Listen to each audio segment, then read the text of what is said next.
Tenemos el enorme gusto de volver a tener el honor de tener en nuestros estudios virtuales a Salvador Esqueloto, que fue decano de la Facultad de Arquitectura 2 veces, director nacional de vivienda. Y en una charla fuera de micrófono, Salvador nos comentaba que existía toda una producción arquitectónica en los últimos 3 gobiernos del Frente Amplio: hospitales, apertura de museos, bicisendas, escuelas, reforma de teatros. ¿De qué se trata, Salvador? ¿Qué hizo el Frente Amplio en términos arquitectónicos?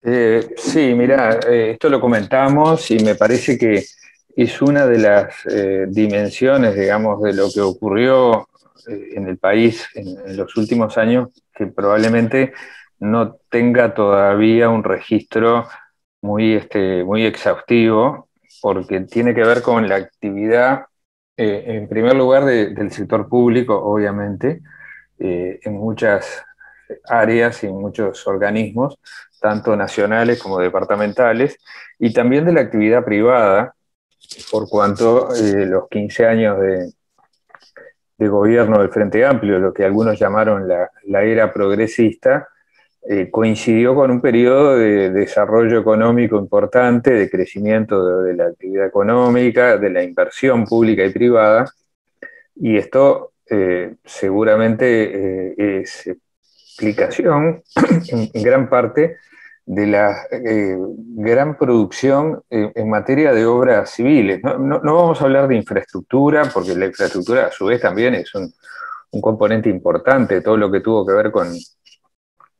ahora que está en discusión en el país, algunos proyectos que se hicieron y que no concretaron toda su previsión. La inversión pública realizada tanto por la UTE como por la OCE como por Antel, por solo decir 3 organismos, es la que permite hoy sostener, por ejemplo, situaciones muy críticas en la pandemia, porque bueno, se invirtió en fibra óptica, en un cable submarino, en todas las instalaciones de respaldo, el centro de datos de Antel, todo lo que se invirtió en materia de energías renovables y que permitió justamente un cambio en la matriz energética que prácticamente erradicó las crisis periódicas que teníamos en los periodos de sequía o los problemas derivados de los incrementos de los combustibles. Es decir, hubo una inversión en infraestructura, ni hablar, por ejemplo, en todo lo que tiene que ver con la infraestructura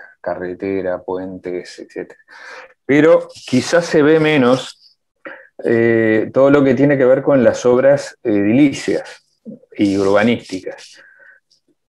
Acá yo quisiera mencionar, tú hablabas, por ejemplo, de aspectos vinculados a instalaciones culturales, museos, teatros. La diversidad de programas que el Poder Ejecutivo creó, algunos de ellos no existían, y llevó adelante en estos periodos de gobierno. Solo para poner un ejemplo, el Ministerio de Cultura tenía, no sé hasta qué punto se sostiene hoy, porque ha habido un recorte muy fuerte de los rubros de inversión, un fondo concursable para infraestructuras culturales, al cual podían aplicar instituciones públicas y privadas de todo el país. Y ese fondo de infraestructuras culturales permitió, por ejemplo, un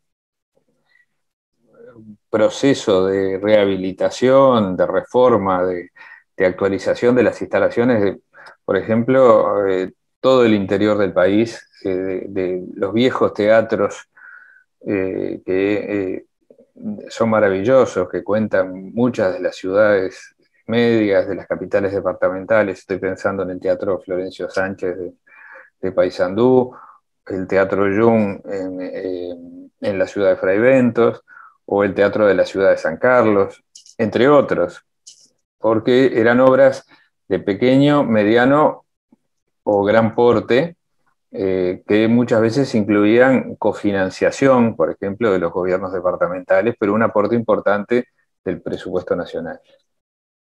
Pero también a través de la Oficina de Planeamiento y Presupuesto. Ahí me tocó trabajar en el periodo 2012-2015.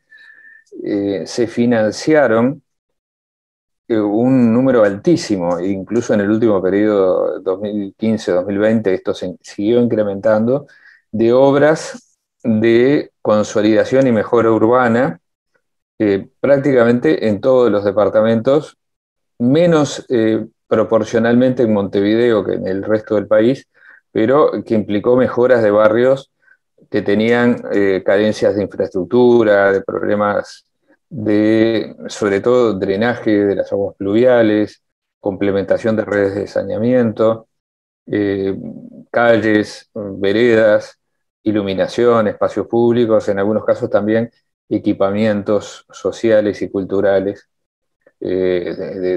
algunos de mucha significación. Por ejemplo, en Maldonado, en la ciudad de Maldonado, en la zona este, se hizo un complejo social y cultural que es gestionado por la Intendencia, en una zona que era muy carenciada y que es un complejo de primer nivel. ¿Cómo se llama?